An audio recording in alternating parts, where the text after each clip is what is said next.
You'll never guess what I've discovered.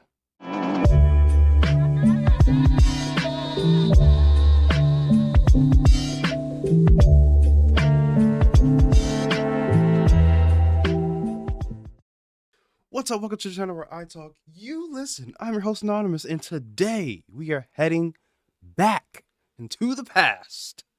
Before we get started, let me explain. Over the break, I dipped my toe in the nostalgia pot and surfed through my favorite pirated website to watch some of my old cartoons. Well, let me be honest. I do this every Saturday morning, and I am not ashamed. So, as I made my descent into my own personal childhood, I found myself watching episodes of Super Sentai, which, if you are unaware, this is the definitive version of Power Rangers. Quote unquote, the better version, in my opinion. I mean, it's got everything that anime has, but live action, pretty much. And I'll show you a little clip here.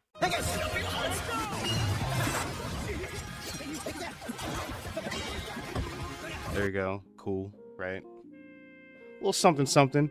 Especially like the 2025 season was like #1 Super Sentai. I don't know what it's called. I'm gonna put it on the screen. There you go.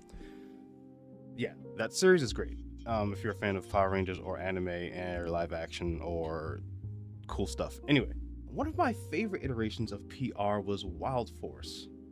Dope opening, those fire costumes. I mean, look at the Silver Ranger.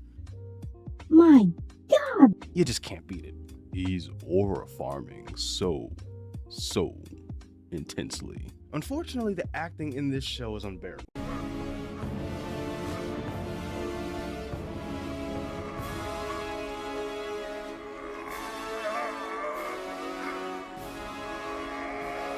So, instead of adding this to my Saturday morning routine, I scrolled through, a couple of the episodes, watched the best episodes in my opinion, and then I moved on to Dino Thunder, then Ninja Storm, which also has really great outfits. Dino Thunder has my favorite opening of all the Power Rangers series. And then finally I moved on to Power Rangers in Space, where I objectively looked up, well, this is how I got there in the first place. I looked up the best crossover episodes, and I got like the top 20 of the best crossover episodes, and I just kind of went down the list and just found one that I was like, oh yes, this one right here. So the episode was called Shell Shocked, and for those of you who don't know, this is where the story actually begins. So as I'm watching, something happens. The Ninja Turtles show up, obviously, which, okay, it's weird. It's weird seeing the live action Ninja Turtles on screen with the Power Rangers, for sure. But as a kid, it was amazing. Peak levels of dopamine. But yeah, the 90s were lawless, so that explains it all. But then I noticed something that made me sit up and rewind. There were 5 Ninja Turtles. 4 turtles I recognized, and then one from a distant memory in which I had presumed to be a parallel universe, but it was reality, clearly. And so, anyway, she wore a light blue bandana, right? So they couldn't even give her own identity. She's giving off real Leo vibes now. Fuck? There's so many other colors they could have given her. Yellow, for instance. Pink, for instance. Green, that would be terrible. Maybe dark green, light green. I don't know. Oof, too close to the skin. Brown, black, magenta. No, that's basically purple, so Donatello. You guys get the point. And moving on. And my brain went somewhere it had not gone in a very long time. So yeah, that moment sent me down like a rabbit hole. It was just so strange to see this 5th turtle. So What if I told you the fifth Ninja Turtle was canon? A main team Ninja Turtle who showed up, stuck around for a hot minute, and then was quietly erased from existence like she violated a sacred franchise rule, which in fact she kind of did. Today we're talking about Venus de Milo. Finally, we've gotten to the premise of this video after 6 minutes or so. She is the missing Teenage Mutant Ninja Turtle. And before we talk about her, more suspense is on the way. Okay, first we need to talk about why TMNT matters so much in the first place. I know, we need a history lesson in the middle of, just tell us about Venus, please. You guys probably already know who this is anyway, some of you. Teenage Mutant Ninja Turtles began in 1984 as a black and white indie comic by Kevin Eastman and Peter Laird. It was gritty, it was violent, it was a parody of darker comics like Daredevil. I can see that now. 4 mutated turtles, named after a Renaissance artist, trained in ninjutsu by a rat, living in the sewers and fighting crime. On paper, this sounds terrible. It was never supposed to be a global brand, and then it exploded. Never mind, I take back what I said. The 1987 animated series transformed TMNT into a cultural monster. Bright colors, distinct personalities, catchphrases. You know. Farewell, accursed enemy! Oh, those accursed turtles! On the contrary, my aggressive amphibians, get this thing off me, you amoeba brain! This version defined the turtles for an entire generation. Leonardo became the leader, Raphael the hothead, Donatello the brain, and Michelangelo the party dude. Totally, dude. This dynamic was sacred. Sacred. Then came the games. Arcade cabinets like Turtles in Time that ate your quarters and your soul as well. Home console games that were unfair but unforgettable. Thank you, future self. Damn this editing process. And in 1990, the live-action TMNT movie dropped. Somehow gritty, somehow funny. Does anybody have any idea about who or what this is? I don't know, but I'll bet I never asked to look for a can opener. Somehow still emotionally sincere. To this day, people argue it's the best TMNT movie ever made. Is that true? You believe so? But by the mid-90s, the franchise was wobbling. Sales dipped, interest cooled, and someone had an idea. A dangerous idea. In 1997, TMNT returned to live-action television. Please, just get to the point already. I'm gonna need you to relax. Relax. We're almost there. Like I was saying, in 1997, TMNT returned to live-action television with with Teenage Mutant Ninja Turtles, The Next Mutation. Wait, should I go bigger with that? All right, hold on. Let me try that again. Teenage Mutant Ninja Turtles, The Next Mutation.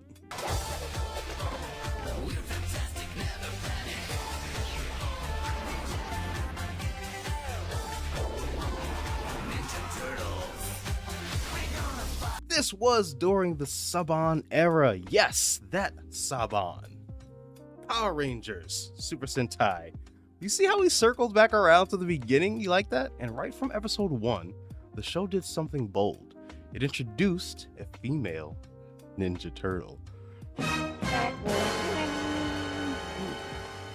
made me thirsty again. Hold on. Somebody's thirsty. It introduced a female Ninja Turtle. Her name was Venus de Milo. Venus wasn't raised by Splinter. Instead, she was trained by a mystery shinobi named Chung-Ai, who had ties to Splinter's past. Through mystic dragon magic, Venus was mutated separately from the original four turtles. That alone breaks the core TMNT rule. Point blank period. This is when Hollywood fell off. First, the turtles are brothers. Second, raised together. Venus wasn't. And you know what?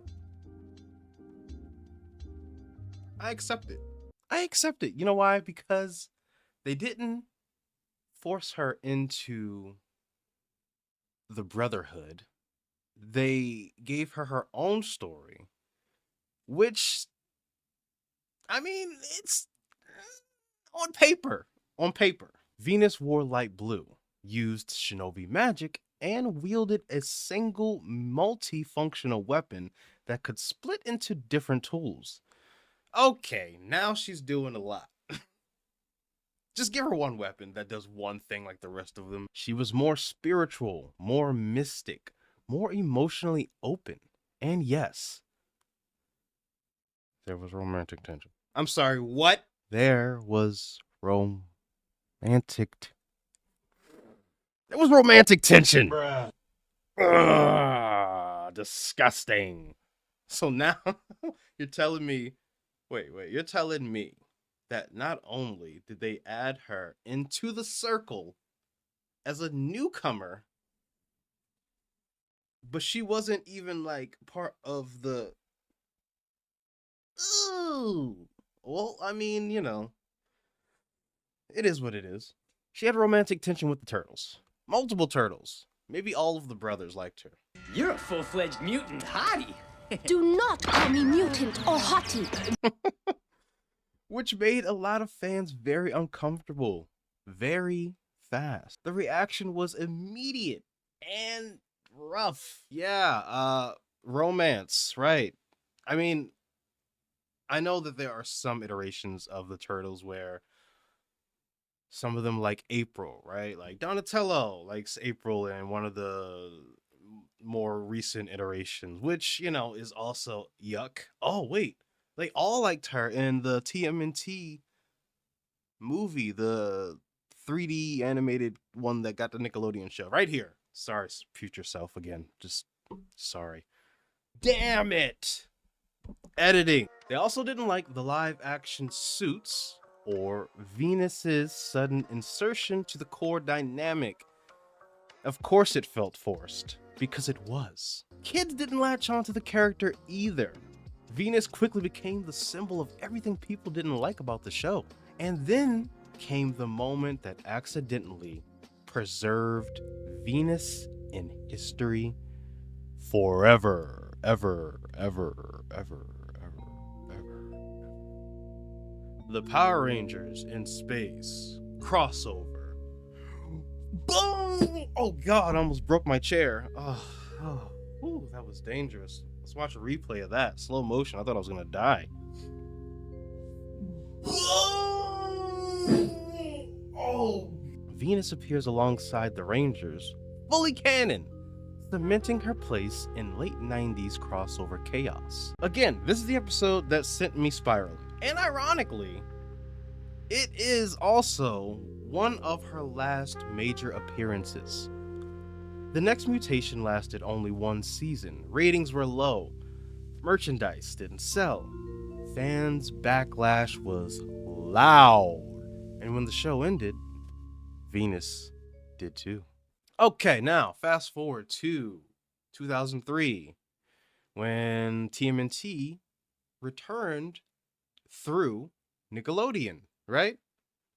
No Venus to be found anywhere. IDW Comics rebooted everything and introduced new female turtles. Still, no Venus. Even Kevin Eastman has said Venus is not considered part of the core TMNT canon. Did he say that really? Because that would be insane. I don't know. I don't know the guy, so you know, I'm just writing what I hear. she is almost never referenced except here right now. We're gonna bring her back. We need to petition to bring back Venus. She has been done dirty and she needs redemption. Everyone deserves a redemption arc. It's 2026. Even evil villains are getting redemption arcs, right? Like the Wicked Witch of the East, right? Redemption arc. Oh, she's a great person, right? Who else? Disney villains up and down, left and right. It's like the franchise collectively agreed to pretend she never existed, which is why I thought that I just made her up in my mind. Remember that one time there was like a female Ninja Turtle, you know, the light blue bandana one from that one series that came out 1990s or something like that? No, I think you made that up in your head. Venus didn't fail because the idea was bad. She failed because the execution was rushed. The show lacked a clear identity, and the franchise wasn't ready to evolve in that direction. Ironically, later, female turtles would be embraced again, like I said before, because the way they were introduced was properly cared for. Probably, I don't know. I didn't watch it or read it or any of that, so I don't know. But they were reintroduced, and at some point you'll learn their names, but it won't be here today. Will it? Venus was the experiment, and experiments don't always survive. Venus de Milo is one of the strangest footnotes in TMNT history. She was real, she was canon, she fought alongside the team, she crossed over with the Power Rangers. And then she was erased. But in a franchise built on mutation, maybe one day, she can get another shot. Until then, she remains the lost Teenage Mutant Ninja Turtle. Clap it up, ladies and gentlemen. We did that. We did that in under 25 minutes. That wasn't even the mark that I was shooting for. I don't know what I was shooting for, but we did it. We did it, ladies and gentlemen. Let's snap it, clap it, wrap it up. And those of you who already know Venus's backstory may be wondering why I didn't bother to mention her IDW return. Well, obviously, if I mentioned that, then that would just break the entirety of my whole theory. So I didn't bother to mention it. Alright, so how did you guys like that video? If you enjoyed my conspiracies and my newfound inspiration to talk about stuff, hit the like button, subscribe for more videos just like this, and I'll see you in the next video. Be nice to each other out there, ladies and gentlemen. And show your boys some love. Peace!